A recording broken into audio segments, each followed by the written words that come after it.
Hello everyone, we got a lot of stuff going on inside the game right now. I'm absolutely loving it. Didn't really seem a reason to make a guild mimic event there because we're just playing the mimic and seeing who ranks highest, but we have realized there's a lot of strong people out there, a lot of strong clans, probably a lot of spenders inside the game, but still, I like the idea with it and I just can't wait till the end to see what my rewards will be.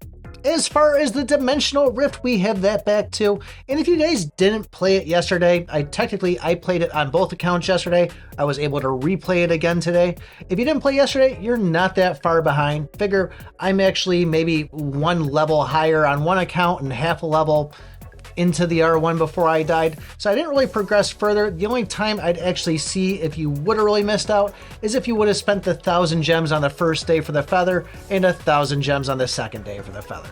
Honor of Arena is still going on too, and if you're like me, you hung on to a whole bunch of summoning stones just in case this whole New Year's thing was going to have some summoning missions. Well, unfortunately, that's not the case. It's just going to be daily missions and how many times you get bingos inside the game. So I think it's safe to say now that we can go and spend the summons.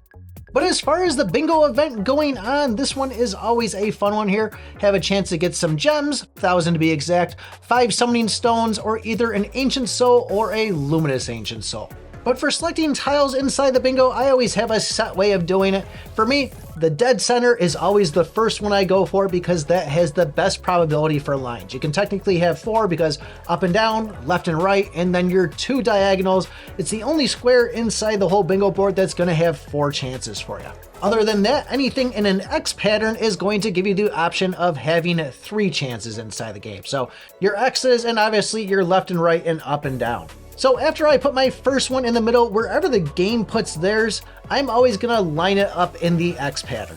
This way I always technically have 2 rows with 2 tiles filled up on it. Now if it does end up in the X pattern itself, I'm gonna throw another one in that X pattern so I technically have 3 in a row for 1 straight line. And I'll continue to do this, but the second I see 4 of them in a row, I'm committing on that 5th one, getting that line nailed down, because the last thing you want to do is totally miss up on one of them and just see it where it's like, oh man, if I would have done that, I would have had all 4 prizes, but I was just doing something idiotic. I've done that before, believe me.